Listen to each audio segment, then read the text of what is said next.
מיקסר זה מלון עסקים של חברות, רובם בתחום ההייטק. זה מקום שבו הן מרגישות את הבית שלהן. זה הבית, זה המקום שלהן, ככה אנחנו מסתכלים עליהן, ככה אנחנו רואים אותן. הן שותפות שלנו, הן שותפות להצלחה שלנו, הן שותפות לחיים שלנו, אנחנו ביחד מגבשים קהילה. קהילה שדוחפת את החברות קדימה להצלחה, קהילה שמקשיבה לצרכים שלהן, קהילה שמתחדשת כל הזמן. במיקסר גדלו חברות שהפכו להיות יוניקורנים. עינת גז מפפאיה התחילה פה 3 אנשים, והיום היא אחד היוניקורנים הגדולים בישראל. ההון האנושי במיקסר הוא הדבר הכי חשוב לנו. הוא הדבר שבו האנשים מקשיבים לחברות, מקשיבים לצרכים, ועושים בשבילם את המקסימום, את המעל ומעבר. שם זה מתחיל. יש המון מתחמים יפים וטובים, אבל ההון האנושי הוא מה שחשוב. זה עסק תפעולי.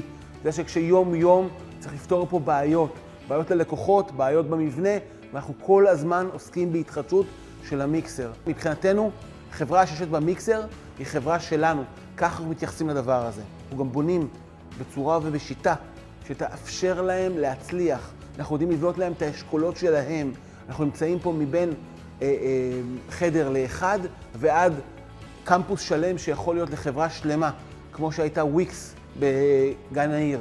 350 איש, כולם ביחד. אנחנו מבינים מה החברה צריכה, אנחנו לומדים את הצרכים שלה, אנחנו רוצים לספק להם את כל האפשרויות לצמוח, וזה המדד העיקרי. החברות שלנו הן חברות בדרך כלל בשלבים טיפה יותר בוגרים במיקסר. זה אומר שאנשים פה טיפה יותר מבוגרים, ואנחנו מסתכלים עליהם לטווח ארוך. זה לא נגעת נסעת, זה נכנסה לפה חברה, ומעכשיו אנחנו רוצים לראות איך אנחנו מפליגים איתם לאופק. גמישות זה שם המשחק. היכולת של חברה לגדול, לקטול, מסיבות טובות, לא חייבת מסיבה רעה. חברה שפתאום צריכה להוציא 10 אנשים לסינגפור, לפיתוח או כל דבר אחר, יכולה לשמור על הגמישות של האקורדיון הזה. זה יתרון אדיר לחברות. זה מה שמאפשר לחברות לא לחשוב על השקל של עכשיו. הן יכולות להיכנס ולגדול איתנו ולצמוח איתנו עד אין סוף בעצם. ב7 שנים שהמיקסר קיימת, יש לנו אין ספור חוויות. חברות שצמחו איתנו והפכו להיות יוניקורנים. חברות שעשו אקזיט, המון סיפורי הצלחה.